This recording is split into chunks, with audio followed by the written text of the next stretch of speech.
where's my happy girl? Turn that frown around. If you don't have anything nice to say, don't say anything at all. So there's an expectation that we will be helpful, that we will add value.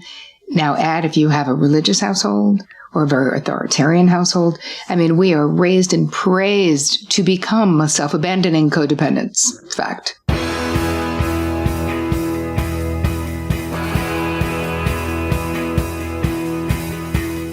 Welcome to The One You Feed.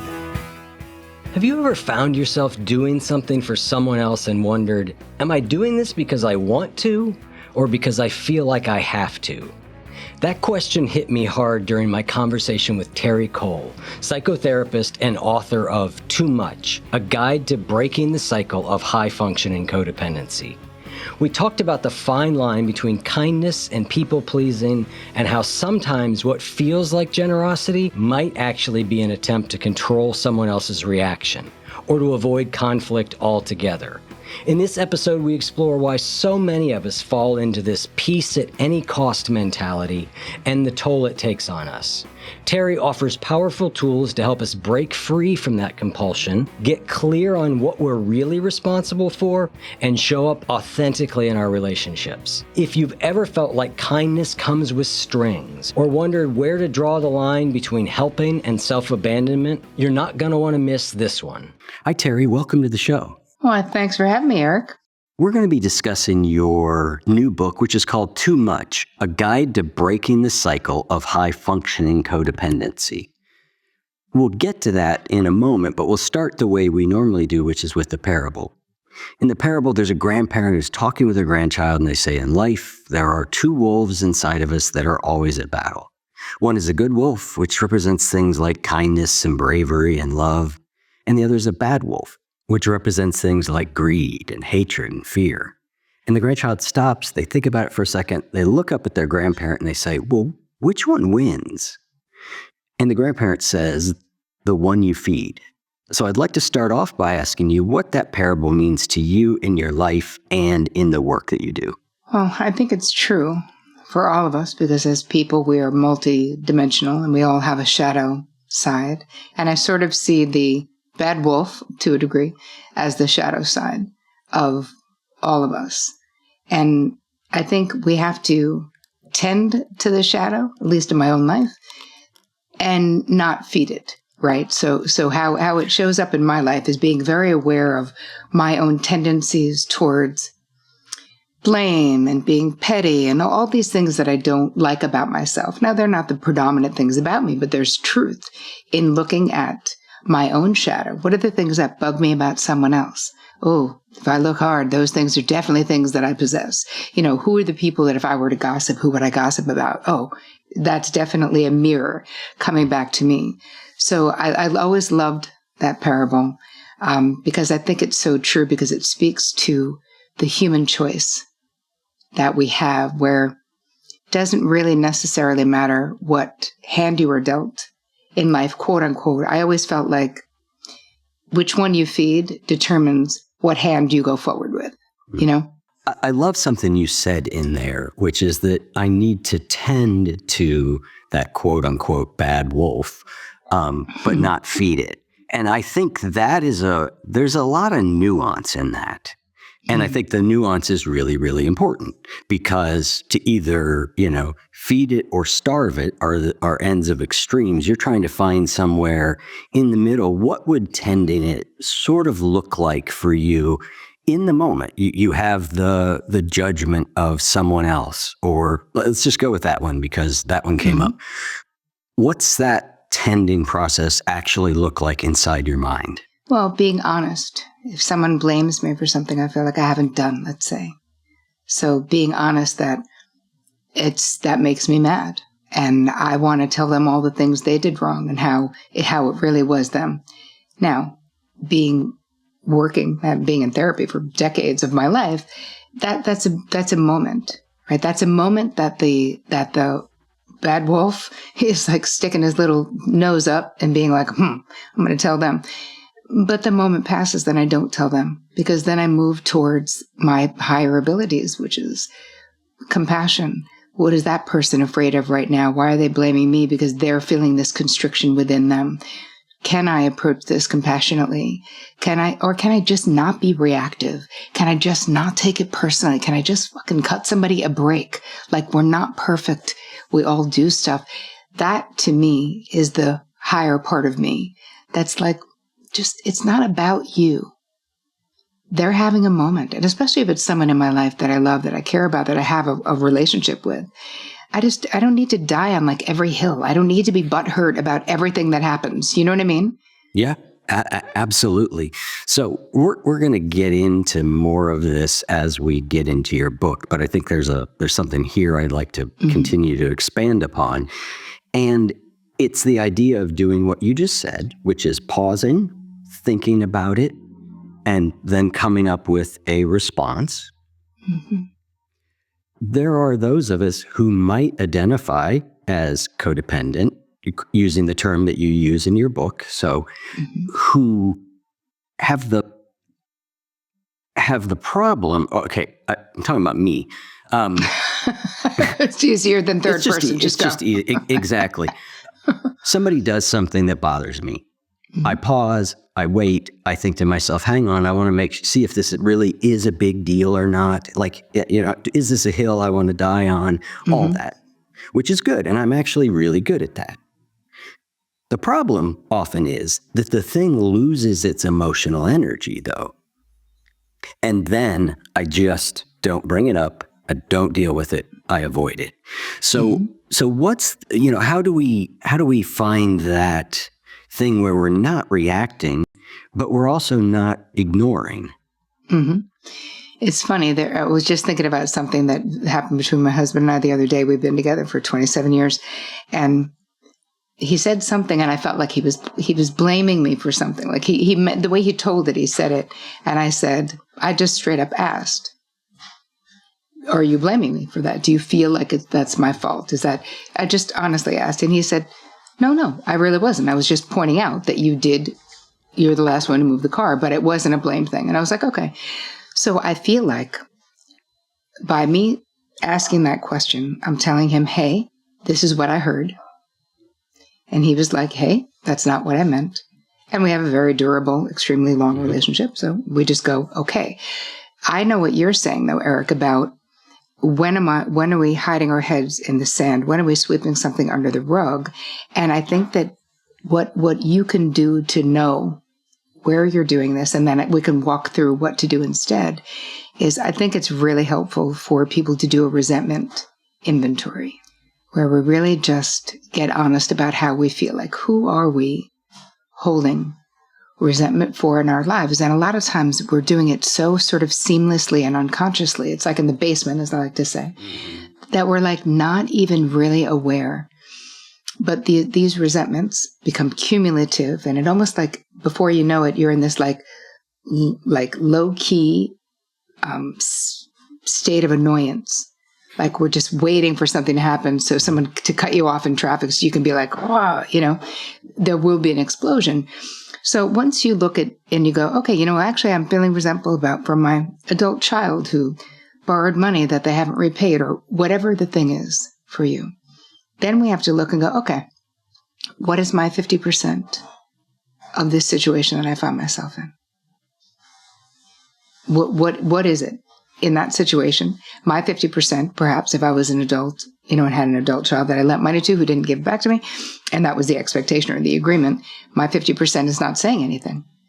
Right? My 50% is letting it slide and being like, maybe they don't really have the money, maybe, right? Making excuses for them. That's my 50%. So there are resentments, and doing a resentment inventory, this becomes a GPS for what relationships need our attention, or what situations need our attention, because it's telling us that circumstance, situation, or interaction is leaving me with this residual feeling that I do not like, and that is not going to go away, by the way. So, just because shit is inconvenient, feelings are inconvenient, just because we don't like them doesn't mean they go away. They don't. And so we don't want those things festering. I feel like the less we can let grass grow under it, and even if it's just for clarity, like I said to my husband, like, this is what it sounds like. And I wasn't mad or defensive or sarcastic. I was literally saying, this is what I got from that. And he was like, no, that's really not what I meant, and I don't blame you for it. I was like, okay. So it can be an easy conversation or a hard conversation, depending on the person. But the most important part about this, Eric, is that we are responsible for how we feel. We are responsible. And when we're codependent and high-functioning codependent, we feel that we're responsible for the way other people feel. And this gets incredibly complicated. That resentment index is not something I've heard in a while. However, I have done a number of them in my life because they are part of the 12 steps. That's part of the 4-step inventory that we're encouraged to do. I love what you said there, though, because the way that this resentment index is presented, at least in a lot of the meetings I was in, was the idea that whatever the resentment was, it's somehow your fault that you have a resentment. And I love the idea that you say, what's my 50%? Because that allows me to acknowledge there's actually a reasonable reason that I have this resentment. And then further, it is my responsibility, if I don't want to live with its emotional energy, to find a way to let it go. Yes, and I want to add something, if I may, to that. Yes. And another really important part of this is when we are having, an emotional response to something, is for us to know ourselves, right? Is for us to go, I'm feeling activated, right? I don't love to use the word trigger the way that it's used everywhere, because from a psychotherapeutic point of view, when we say trigger, we're really talking about actual trauma, right? And we can be activated by things that were just painful, that not things that we thought we were going to die, right? So just for my own, I talk and I write about it in the book as being activated. And it's important that we look at what are our own activation points, right? If you grew up with a very punitive parent, maybe a punitive mother, you may be very sensitive to people giving you, even if it were constructive criticism, it might feel mean. It might feel like too much. So I have this little thing that people can do. If you find yourself in a situation where you're like, oh, I think my response might have been amplified compared to what this is. What does it mean? It means you might be having a transference, right? You might be experiencing something in current time that's being fueled by an unresolved injury from the past. So to make that layman's terms, to make it easy, I just created these 3 questions that we can ask ourselves if we're in that situation, which is, right now, who does this person remind me of? Where have I felt like this before? And how or why is this behavioral dynamic, the way I'm relating to this person, how is that familiar to me? And what gets revealed, and I'll give you a quick example of this, if I may.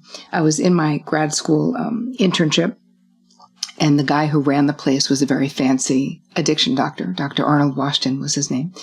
And I couldn't stand this guy.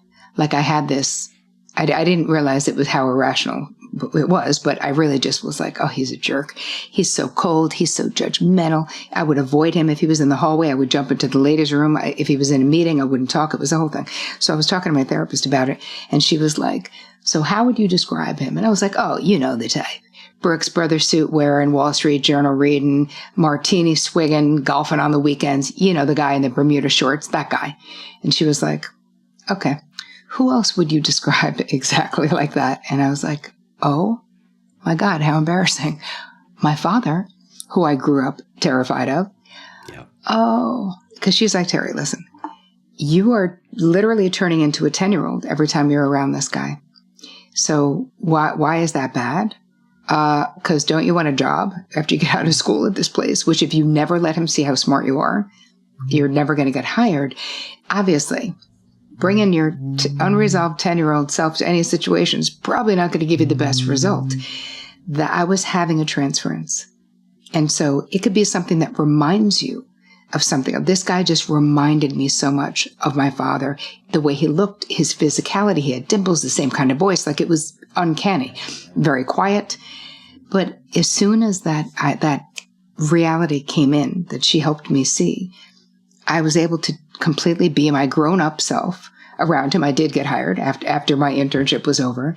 But that's an example of having a transference that a lot of times it's so real. I didn't even know. And I was already studying to be a therapist at that point, and I still didn't know. Yeah.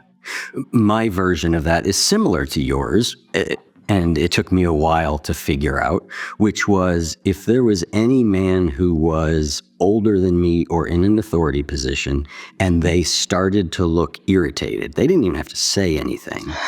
Right. I got afraid. I shrunk.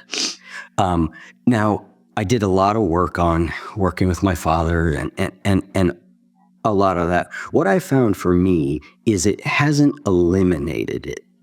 If it still will start to rise up, Yeah. right? I haven't seemed to be able to completely unhook it, but it'll rise up and but I know it really well now. And I go, why am I feeling this way? And, let's say I'm giving a talk to people and there's one guy in the audience who looks unhappy. Right, totally. He's all I see from now on. I want to start tailoring my talk to him. Totally. So now I can see it and just be like, all right, this is what's happening. Stay on course here. But let's talk about that, because I think you bring up a really good point, Eric, of how when we get into recovery from being high-functioning codependents, from being in anything, right, any kind of recovery, it doesn't mean that we don't still have these feelings, right? It's just like me being in recovery for alcohol. I don't never want to drink. I just don't drink, right? I just changed my behavior because that behavior was going to ruin my life. So with codependency and overfunctioning and overgiving and all the things, it isn't that you'll never feel like you want to please the random stern dude in the audience, right? You may still have that feeling. The difference is you don't go all the way down the rabbit hole with it. Right? Yep. I look at my relationship to my father because I certainly have a father wound. I'm writing a book about father wounds now.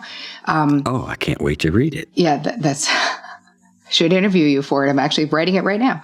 Yeah, glad to. Please do. But, I think about what is the residual effect of even healing this father wound, which I have done, is that it has inextricably impacted who I am. It is woven into the tapestry, the unique and beautiful tapestry of my life. So the way that it shows up now is maybe I'm watching a Christmas commercial that has like a father, daddy, daughter thing, and maybe I'll be a little bit more choked up than someone who didn't have that. 100%. Yes.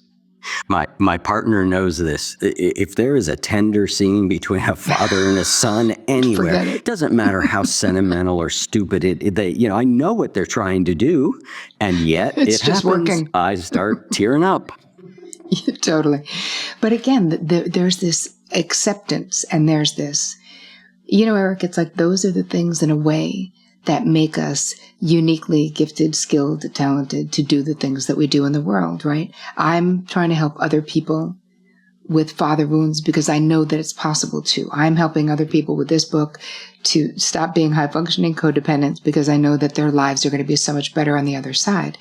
If I didn't suffer the things I suffered in my life, and I don't think I suffered any more than anybody else, but I mean just the regular life, I wouldn't be in this unique position to really deeply understand, first of all, how painful it is when we have these wounds that are unhealed, and that how walking around like unprotected is what it feels like, right? Where anything could, any rejection, when I was in my 20s, let's say, could be like this devastating. It doesn't matter who the hell it was coming from.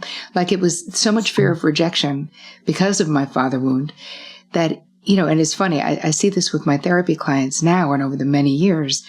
And I would say, before we're worrying about whether this person is rejecting you, can we decide whether you even like them? Like, how about we start from here? It can't just be that rejection from anyone is horrible. Like, no, maybe it's protection. Like, we don't even know. So let's move towards codependency in your book here. Sure. I'm going to get my biases out up front here. I got sober in 1994. Codependent No More was relatively new to the scene. And I saw a couple of different things happen in that era that I think have shaped me. One was I was in a 12-step program for alcohol, and there was an idea that was brought up there that really made a lot of sense to me. And it was that selfishness, self-centeredness was the root of my problem. I was able to see on some level how that was true. So there was this sense of how do I, in what cases is it useful to decenter myself? And then at the same time, I also saw the tough love movement that sort of came out of this that seemed in some cases to justify some pretty lousy behavior from the people who were codependent, towards the addict. And I have some of the tendencies of this codependency. So all of those three things make me initially react to, I don't like that word. I don't want to use it as a concept. So again, I just think it's helpful to sort of say, here's where I am. All that said, I found the book really, really helpful. Talk to me about what you mean a high-functioning codependent is. Okay, well, I'm going to start, if I may, with why did I even originate this term, right? Codependency has been well established. The problem is codependency is not well understood. And so in my therapy practice, it was predominantly masters of the universe women, and women like me, highly capable, highly successful, career women, CEOs, CFOs, pop stars, like Broadway people, like it was just women doing it all. So if I would say, oh, hey, what you're describing in your relationship, this is a codependent pattern that I see, immediately they would reject. Dependent? Wait, excuse me? I'm not dependent on squat, Terry. Everyone's dependent on me. I'm making all the money. I'm making all the moves. I'm in charge of all the emotional labor in my family. I take care of the kids and my parents. Like, what are you talking about? And I realized they did not know what codependency was, mostly being very influenced by the myths around Codependent No More, Melody Beatty, the thought that I'm not involved with an alcoholic. This is how many people would say to me, I'm not enabling an addict. I'm like, okay, you don't have to be. So my problem was this. How can I help them with their behavioral problem if they do not see themselves in the behavioral problem? So when I added high functioning, and then I started looking and I was like, you know what? Here's the thing. This is a different flavor of codependency. Because first of all, you teach what you most need to learn. It was my personal flavor of codependency. And I saw it. It's almost like codependency for the modern person. The person who is doing too much. The person who is overscheduled. The person who feels overly responsible. So my definition, let's do that, of codependency, is you being overly invested in the feeling states, the outcomes, the relationships, the circumstances, finances, careers of the people in your life to the detriment of your own internal peace. So as good human beings, as brothers and lovers and partners and all the things that we are, obviously we love our people. We want them to be happy. But when you're a high-functioning codependent, or HFC as we call it, it's more than wanting. It's feeling responsible for. So at its foundation, any codependency, garden variety, high functioning, is an overt or covert desire to control someone else's outcome. I don't want you to feel bad, right? So you come home in a bad mood. I'm in a great mood. You're my partner. I don't want you to feel bad. Oh, can I make you a drink? I was going to make your favorite meal. Oh, do you want to watch something funny? Like, I don't want you to be in a bad mood. That's me trying to control your mood. Even if I say, and I know my heart, certainly when I was younger, was in the right place. Anyway, back to my clients. When I changed the moniker, all of them could suddenly go, oh my God, I'm the problem, it's me. Like they would, not to quote Taylor, but I will. They got it. They were like, I am exhausted. I am burnt out. I am feeling resentful. for what I'm doing. I do feel underappreciated in my workplace or my home or my relationship or whatever, my friendship group even, right? It could be anything. So now I could get to work with them because they weren't resisting. And what I noticed is that there are differences with high functioning codependents. We're also, I mean, I am one, even though I'm in recovery, but we're very dialed into our environment. It's not just becoming codependent with the people in our lives, right? Overly invested in what's going on with them and feeling like we need to help or change or send a book or hook them up with an oncologist or whatever it is we need to do, pay off their student loan debt. It's more than that, where, you know, I've come up with a whole list of behaviors that sort of go along with this. And I would start with feeling overly responsible to fix other people's problems. Right? That would be the beginning. Going above and beyond, giving till it hurts, doing stuff people are not even asking you to do, always ready to jump into damage control mode, because really we are amazing in a crisis, just saying. That we have really good ideas and we're very loyal. Getting frustrated or angry when other people don't take our advice, because, you know, we're going to talk to them for like 3 hours and then they're never going to do it. Feeling exhausted, feeling resentful, feeling bitter. There's also a hyper independence that comes along with being an HFC, where we really don't love to ask other people for help. Don't love it. I want to give to you, but I really don't, Eric, want you to give to me, because then I might owe you, or then I might be vulnerable in a way that feels uncomfortable. You know, in another way, we're also sort of trampling on the sovereignty of other people, whether we mean to or not. And it's funny, my first book was called Boundary Boss, and it was all about boundaries. And so much of that was about how do we get other people to respect our boundaries? How do we uphold our boundaries? This book, I'm really coming from it from an honest point of view, that if you are a high-functioning codependent, you probably are an inadvertent boundary trampler, not on purpose, but it's what happens, right? Because if I'm an auto advice giver, right, that's one of the behaviors, you're not even asking. And I'm like, but I have a great idea that you didn't ask me for. And even if you are asking, it's really more important what you think that you should do with your life than what I think, you know? So what are the other behaviors? Being overly self-sacrificing, auto-accommodating. We see a need even in the wild. We just can't wait to move seats. We just can't wait to let you go in front of us. We just can't wait to make sure there's not going to be a problem anywhere. Any of this, you know, anticipatory planning is another behavior. Yep. We know we're going to be with somebody difficult. We want to make sure that we have the booze that they drink, or that they're not going to sit next to Uncle Jimmy because they hate them. It's like, instead of expecting people to be grown-ups, we're literally like being the marionette, you know, the one moving the puppets, you know? I wanted to pause for a quick Good Wolf reminder. This one's about a habit change and a mistake I see people making. And that's really that we don't think about these new habits that we want to add in the context of our entire life, right? Habits don't happen in a vacuum. They have to fit in the life that we have. So when we just keep adding, I should do this, I should do that, I should do this, we get discouraged because we haven't really thought about what we're not going to do in order to make that happen. So it's really helpful for you to think about, where is this going to fit and what in my life might I need to remove? If you want a step-by-step guide for how you can easily build new habits that feed your good wolf, go to goodwolf.me/change and join the free masterclass. All those things make a lot of sense, and I'm glad that you've got a way of talking about it. Here's the other challenge that I run into with this idea. Mm-hmm. And I just mean when I work with it inside myself is what I mean, not with what you've put into the world at all, right? When I work with it inside myself, there's a concept in Buddhism of near and far enemies, right? And it means that like something like compassion has a far enemy, which is, let's just call it being mean. I mean, compassion, kindness, just being mean or callous or uncaring. There's also something that's called a close enemy.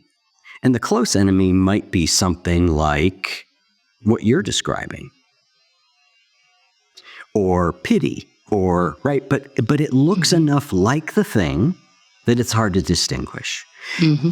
And I think for some people, I don't know about all people that would fall under this category. Some of our best traits are indeed our kindness, our thoughtfulness, our caring for others. Like those are genuine traits. They're genuine values. Yep. Right? So all of a sudden, you've got this thing where, for me, I'm trying to tweeze apart what's driving this. Yes. And as you talk about in the book at one point, that like a people pleaser abandons themselves so quickly, they don't notice it happening. Right. Right? And so on top of this difficulty, because these two things look a lot like each other, trying to tweeze them apart, when you even start tweezing them apart, oftentimes you go, well, I didn't care. It wasn't a big deal to me. And you genuinely don't know. Yep. So talk to me about sorting that piece out. And I'm sure it's for most people because they're all like, well, I'm nice, I'm kind, that's good. Yeah. Okay, that's such a great question, Eric. So what you're really asking is it codependent or is it caring? And I will add, or is it controlling? Because that's what it is so much of the time. And so it doesn't mean your heart's not in the right place. So how can you tell what you're doing? Well, first, you do the resentment inventory, right? Because if you're feeling resentful, you're probably giving from a disordered place. If we can't give and feel equanimity and love about what we're doing, we're giving for a different reason. And listen, we might give out of obligation. This is, we have pacts, right? We have agreements in life. We have obligations. We have people we feel responsible for. And as long as our eyes are wide open, we make those decisions. We will always, at some point, be doing some stuff we'd rather not be doing in life. Yeah. But you just don't want to be doing it all the time. So how do we make the distinction? Well, are you trying to control? Are you centering, as you had said before, yourself as the solution to your friend's problem? Like, I've got the answer. So this is how, I'm going to tell you how I came up with the concept, basically. And but I'll quickly just tell the audience, because if you read the book, one of my sisters was in an abusive relationship, living in a shack in the woods without running water and without heat in upstate New York. She was an active alcoholic. The guy she was with was abusive and doing crack. So that's like an HFC's nightmare because it's completely out of control. It's all the unknown. It's all the scary stuff. And all we want to do is not deal with that. My life was very busy at that time, but I was obsessed with saving my sister in my mind, right? And I remember going to my therapist. I was bawling my eyes out and crying and being like, what am I going to do? I've done everything, Bev, what am I going to do? And she said, Terri, let me ask you something. What makes you think you know what your sister needs to learn and how she needs to learn it in this lifetime? And I was like, well, I think we can agree she doesn't need to do it with this piece of shit in the woods who's abusive and whatever, And she said, I would love to, but actually I can't agree with that because I don't know and I'm not God and neither are you. But do you know what's happening for you? And I was like, obviously not. So clue me in, please. And she said, you've worked really hard to create a harmonious life. Right? I was just madly in love with my husband. I was becoming a bonus mom to 3 teenage kids. It was like I had just become a therapist from being a talent agent. Like my life was exploding with changes. And she said, and your sister's dumpster fire is really messing with your peace. And you would really like to fix it up nice and neat in a bow so that you could go back to feeling harmonious in your life. And I was like, you are definitely not lying. Like, that's true. Like, that is correct. This has taken tons of my bandwidth, my energy, my time, my emotions.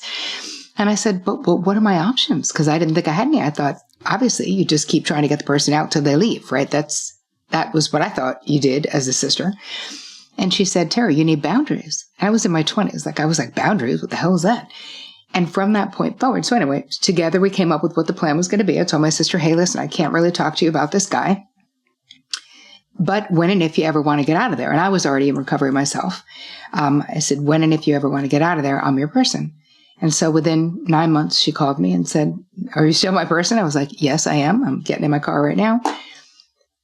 She came out. She got into recovery. She went back to school. That was decades ago. She's never been in another abusive relationship.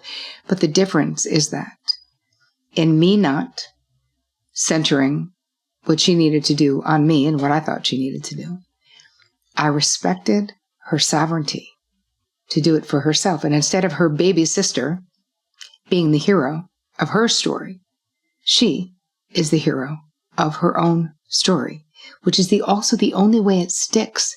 Even if I had forced her out or done it, like, it wouldn't have stuck, as you know, especially we know with addiction. And so that was the beginning of understanding that I didn't know anything about what was my responsibility and what was someone else's responsibility, and that I was very enmeshed in my relationships, and that I was very codependent in my life with billions of people, well, not even just close people. I could become codependent with fucking anybody, and I'm not kidding. I mean, my hairdresser, my friggin' mail carrier in New York City, like, I would feel responsible. I mean, I opened the book with a story of being on a train platform in late 80s and, heading to New York City from Long Island. And there's a kid standing there. And it's like a desolate train station. Don't even ask me what the hell I was doing there at 10:30 at night. But anyway, and I'm thinking to myself, where's this kid going? He was probably 19. I was probably 22. And I'm worried about this kid who I don't even fucking know. So we get on the train. I start talking to him and I was like, where are you going? He's like, I was going to be moving a car from here to Indiana. And he had a little blanket in his hand, keep in mind. And he said, and then they canceled the gig. I go, so where are you going?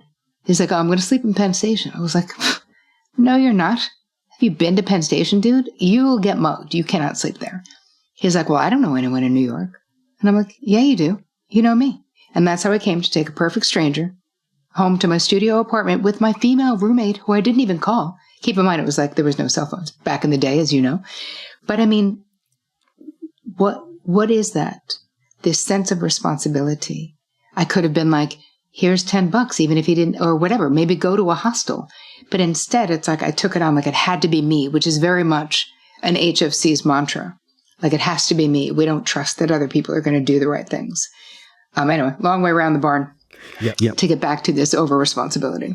Yeah, I think what's interesting about that story is certain people would look at that story as a beautiful thing of generosity and, welcoming the stranger and all those sort of things that come out of our religious traditions. What I think is at the heart, and you do too, because you sort of name it in the book, is the fact that it wasn't a considered choice. Correct. It happened reactively out of old patterns and old conditioning. The question of whether you should ask that guy back to your apartment to stay is probably not a good idea in many ways, right? Of course, I think we can all agree, given male, female, anyway. Yes. There's a lot of reasons that could be problematic. But someone else might consider it and make a different choice. Yes. To ask that person back. But it's the considering. It's the choosing to see, am I acting out of a value of mine? Or am I somehow reacting to a fear of mine? Yes, you bring up a great point, because what you said before is that what happens when people say, I'm just being nice.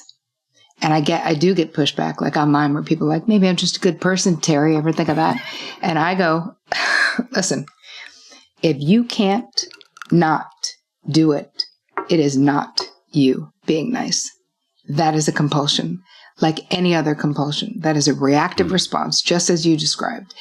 So whatever people choose to do mindfully, I say right on. Maybe someone would choose to do that, but you are correct in pointing out that for me, I never even hesitated. It was all reaction, all I must fix, all from being the hero child in my family system. Like we get set up to do this. Not to mention, I mean, we're indoctrinated. Most of us, especially women, and especially if you were raised in like the 60s, 70s, 80s, 90s, where it's like, where's my happy girl? Turn that frown around. If you don't have anything nice to say, don't say anything at all. So there's an expectation that we will be helpful, that we will add value. Now add if you have a religious household or a very authoritarian household. I mean, we are raised and praised to become a self-abandoning codependents.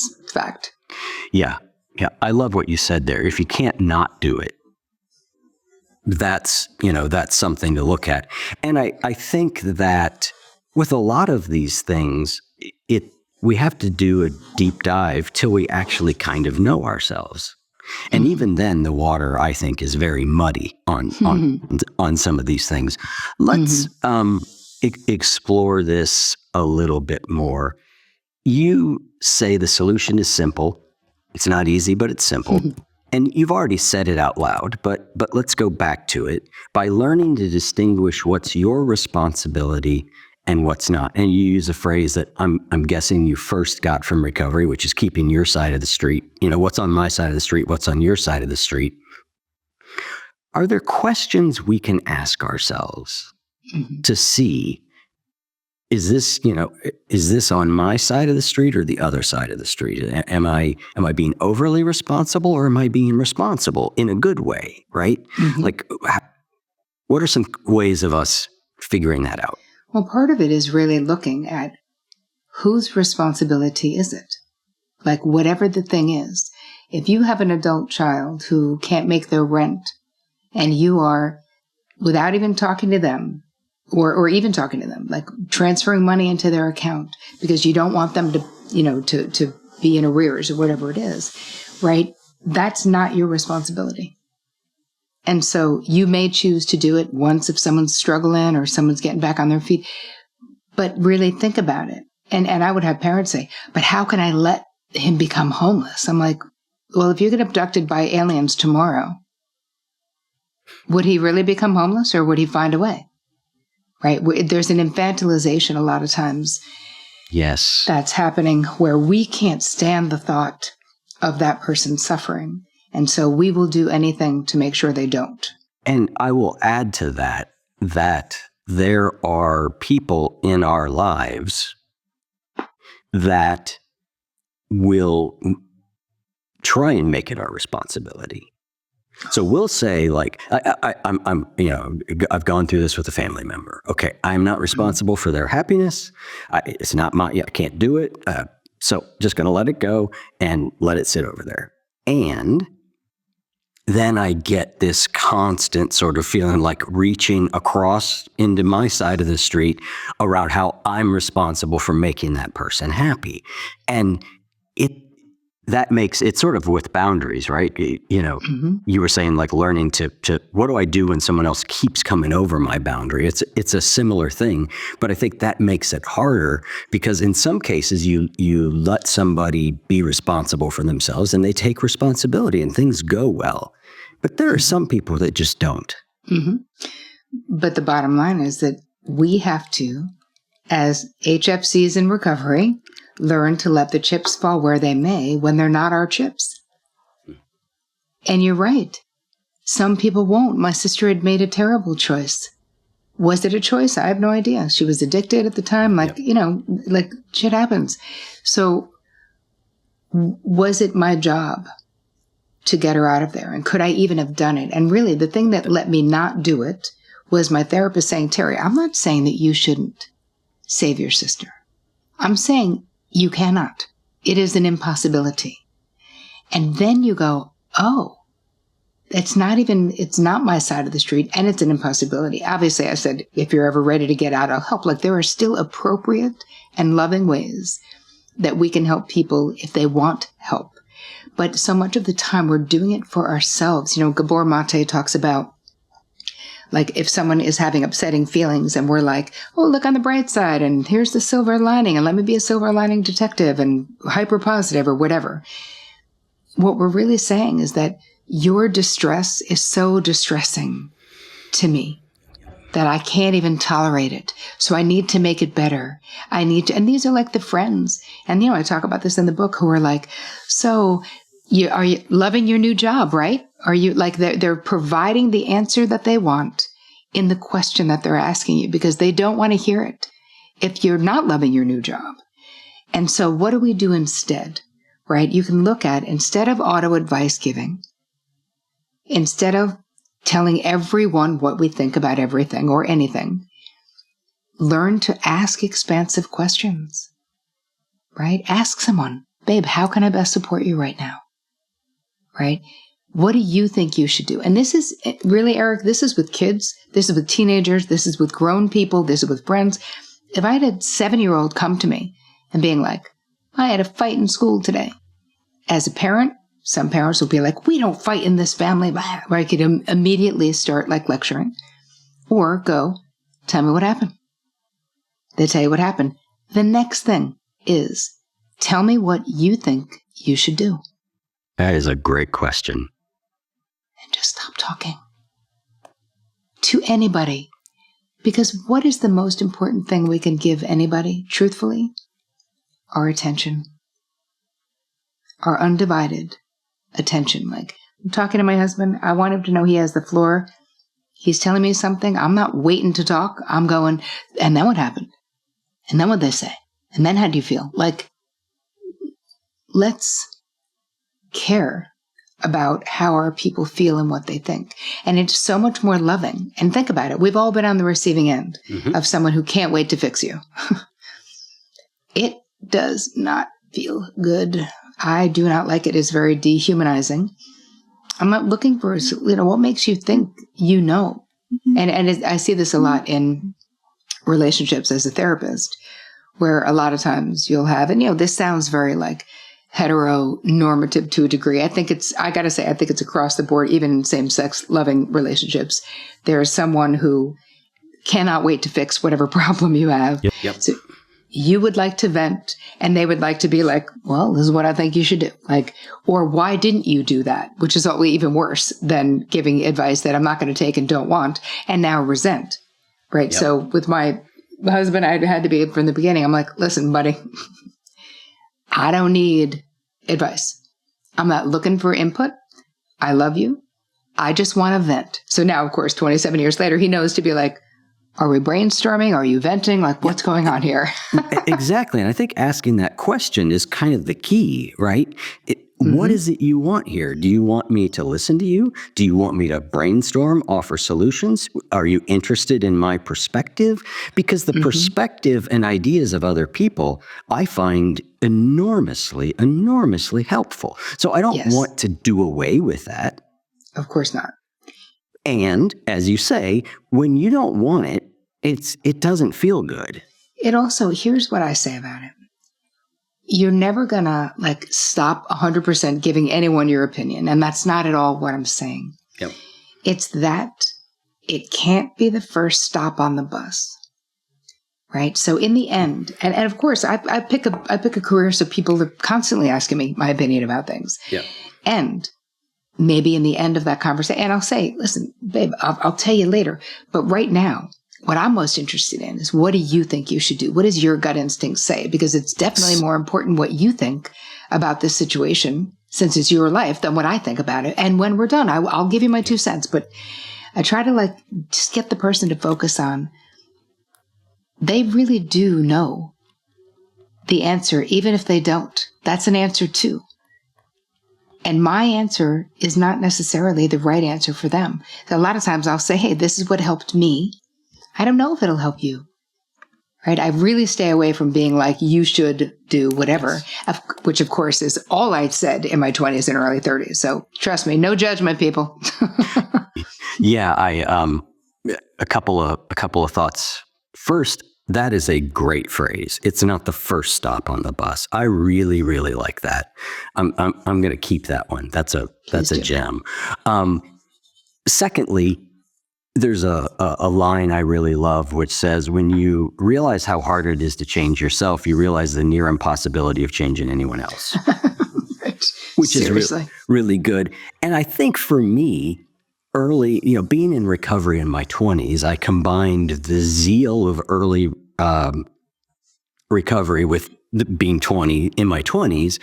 I was convinced I could save everyone, and I wanted to. And so I'm sponsoring tons of people. I'm doing all these things. And you know what? It's not happening, right?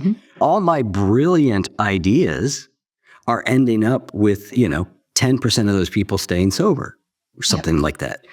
It becomes, it took me longer than I would like to think to learn the lesson, which was A, it's not my responsibility, and B, the way I think you should do it is not the right way for everybody. I think it took me longer to learn that lesson, probably because of the culture I was in. But it does sort of get that idea of you can't save somebody else. It sort of just knocked it out of me because I just know, I'm like, well, I just know you can't. Yeah. From trying a whole bunch of times. Yeah, I totally get it. I got into recovery early too. I was 22, I think, when I stopped drinking. And so, yes, all the energy of the young, right? Where I will save all the people. And yet we really can't. And it's not being uncaring.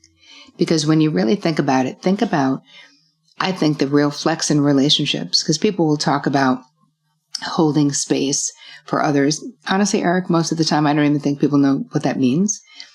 What I think it means, or to me, the real flex is being with someone in the foxhole, during the dark night of the soul, and not treating them like a project. Yeah. Right? Being like, this shit is messy. Life is messy. Your pain is messy. And I am here for it. We can talk. We can not talk. I have faith you're going to figure out what to do. I love you and I'm here. It's like, that is love, is I will tolerate how uncomfortable your unsolvable problem is making me feel right now because I love you and I see you. I am compassionately witnessing you in your dark hour, you know? Yeah. Yep. And that is, as you say, really, really hard, particularly if that dark hour goes on a long time, right? The capacity of that, like, let's just take an example from my life, a friend who has, through his entire adult life, and despite trying all kinds of things, have really recalcitrant, severe depression. Brutal. And staying in that place with that person, I can do it for a while, but over time, my brain starts going, they should be doing X and they should be doing Y. And don't they know, in the past they did this and that helps. And we know this works. And and they're not doing any of that stuff. It's the over time sort of continuing to sort of turn that off and go, you know what? I don't know the right answer here. I care about this person. I want to be with them. I don't want to avoid them. I got to keep a boundary to know when it starts to drag me down, right? Yep. But I don't feel overly responsible for that person. So I'm able to just kind of go, all right, when I'm talking to you, I'm there with you, and when we're not talking, I'm not. And it's the continuing to sort of turn it off as that kind of goes on that I find the challenging. I could do it for like a month. Right. But let's talk about it though, because here's the thing. We have to, right? Each of us has a VIP section of our lives, right? And we have to be really discerning about who gets to be close to our own most tender heart, right? So when you think about your VIP section, I think about it like, it's like in a club, right? There's a VIP section, but you're the only bouncer. You are making the guest list. So you have to decide who gets to be close to your most tender heart. If I have a friend who is unwell, someone who is suffering from severe depression, that is treatment resistant, that is going on and on and on and on and on, I need to protect myself from their painful existence. I can love them. I can spend some time with them, as you said. Am I spending a ton of time with them? I'm not. Right. Because I'm an empath and I'm a highly sensitive person. And there's only so much zipping up of my energy that I can do. And it's a lot of work. So there's a reality that we have to be discerning. And that might sound cold-hearted to people. And yet the truth is, I'm responsible for my own well-being. And I can't self-abandon to the point of becoming depressed because I decide to move in with my depressed friend because I'm like... Yeah. Yep. You know what I mean? Yep. I totally know what you mean. I struggle a little with sort of the version. You use the VIP version. The other version the other phrase I've heard that really troubles me is you're the average of the 5 people you spend the most time around. Because here's why it troubles me. One, there's some truth in it, right? There's a fair amount of truth in it. But secondly, it makes my relationships to me become instrumental. Oh, as long as that relationship is making me better, more successful, all of those things, then I'm good with it. But if it's not doing those things, even if I have a genuine affection, love, and care for that person, then I should shove them out. And what you're advocating is somewhere in between those things, right? A lot of people advocate, I guess. So for me, the question becomes, if that person is someone that, again, based on my value structure and what I want them in my life. I will want to, I guess, if that person only ever had bad times and there was never a time where that friendship filled me up in some way, it might be different. But then the question becomes, as you're saying, can I boundary myself enough that I'm not carrying this around with me, that I'm not feeling like I have to solve it, that I'm, and I think there are ways to do that. Like you said earlier, there are certain pacts we have in life that we may choose to keep as long as we're open-eyed about it. Yeah, listen, I agree with you on I definitely do not look at my friendships as like, are you staying in my life because you're going to make me more successful? Listen, I have the same friend since Nixon was in office. Literally, I have the same friend since I was 4 years old, the same 7 women. You're not that old. I don't buy it. We were only 4. We were only 4. Okay. All right. We were kids. I'm still not sure, but okay. I'll believe you. But the point is, I think that being mindful, like people will come into therapy and they will stay in relationships way longer than that expiration date. It's long past. Because they feel they've got these historical handcuffs that they feel obligated, like this person is like family. And here's the thing, even family, it's our job to be discerning about who gets to be close to our most tender heart. That's it. Yeah. I'm not advocating like we should just cut everybody off. No, but we have to be honest about what relationships are lighting us up. What relationships are dragging us down? When your phone rings and that you see who that is, if your gut instinct is like, think about it. Yep. Why is it that? Are you talking to someone who's telling you the same shit but making no changes in their life over and over and over again? Then you need to limit those conversations. You need to cut them off a little sooner. You don't need to talk to someone for 3 hours every 3 weeks about the same crap that they're not doing anything about. Yeah. Right? We can't be like, well, you must take my advice. I also, just like I cut off contact with my sister for a period of time, I also don't need to have a daily blow by blow of her abusive relationship when she's not willing to make a move or can't or whatever the situation was, Yeah. My partner has a phrase I really like for some of this, which is minimal contact, maximum sympathy. So, okay, I recognize I'm going to have to minimize or in certain cases eliminate, but in a lot of these cases for me, it's a minimize, but I can still have an open and warm heart to that person. Yes. It doesn't have to turn into cutting them, out of my heart, but I can also say, I'm going to minimize the amount of time that I'm around you because to your point, there are certain, like I was describing a family member earlier, every time there's a re-triggering of what's going on. And I'm using, maybe I shouldn't use that word because it's not really full re-traumatizing, but it is a repeating of the behaviors that were problematic enough to cause some of my dysfunctions. Yes. It's activating is what I call it. Yes, that's the word you use. Yes, and it really describes what it is. I think that there's something that we can think about that might be helpful for listeners if we're looking at if people are feeling burnt out, because this is part and parcel with being a high-functioning codependent is the overfunctioning and the eventually hitting some kind of a wall. It could be a crisis in a relationship. It could be a health crisis, but sooner or later, there's a point when we just can't keep doing what we're doing at the pace that we're doing it. At least that's what I've seen over and over and over again in my therapy practice.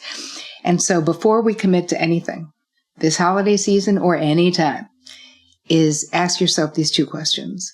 1, do I have the bandwidth to do this without becoming resentful? 2, do I even friggin' want to do it? Because so much of the time, when you're codependent, if someone else really wants you to do something, it plants the seed almost like, well, I mean, they want me to do it, so I should probably do it, right? Like, It's not even an option to go, I don't want to do that. I don't like that, or whatever it is. So think about, I always say, I always give this example, like people invite me to like go to an outside concert where you sit outside, and I'm all like, no, I don't, bugs, sun, people singing, no thank you. Like, I don't like it. And there's no reason why my friend who did not create the outdoor concert should be offended if it's just not my thing. Yep. Right? It's okay to just be like, I hope you guys have a great time. I just don't love it. Bugs, no thanks. Yeah, I just told a friend today who invited me to a holiday party. I said, I'm going to pass on the party, but I'd love to see you soon.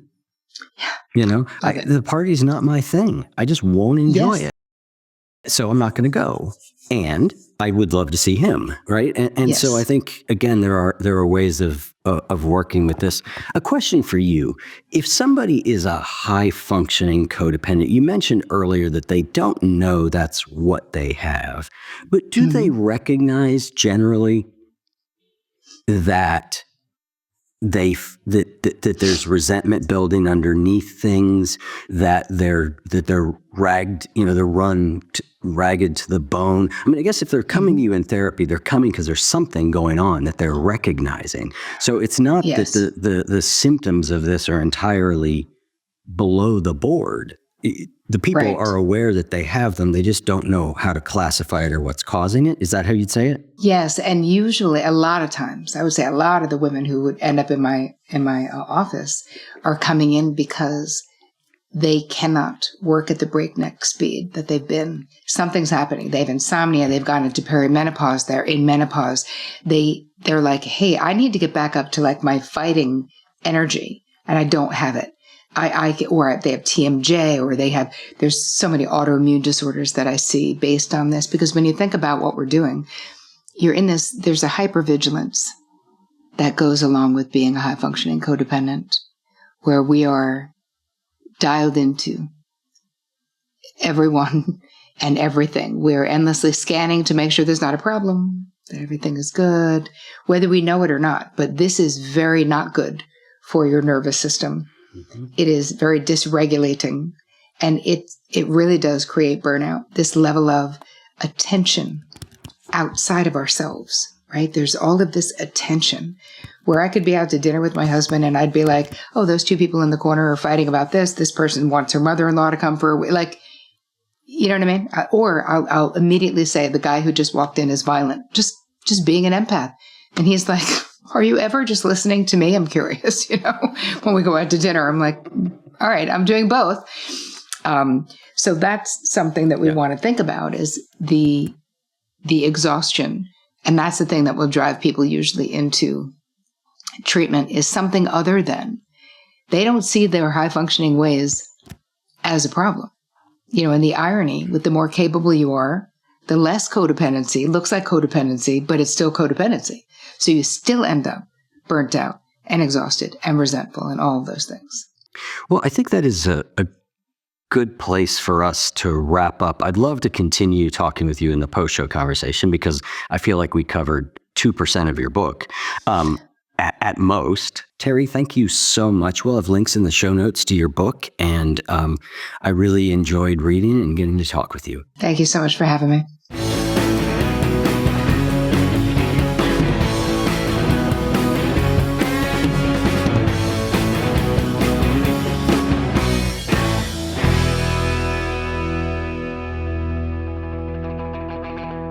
If what you just heard was helpful to you, please consider making a monthly donation to support the One You Feed podcast. When you join our membership community with this monthly pledge, you get lots of exclusive members-only benefits. It's our way of saying thank you for your support. Now, we are so grateful for the members of our community. We wouldn't be able to do what we do without their support, and we don't take a single dollar for granted. To learn more, make a donation at any level, and become a member of the One You Feed community, go to oneyoufeed.net/join. The One You Feed podcast would like to sincerely thank our sponsors for supporting the show.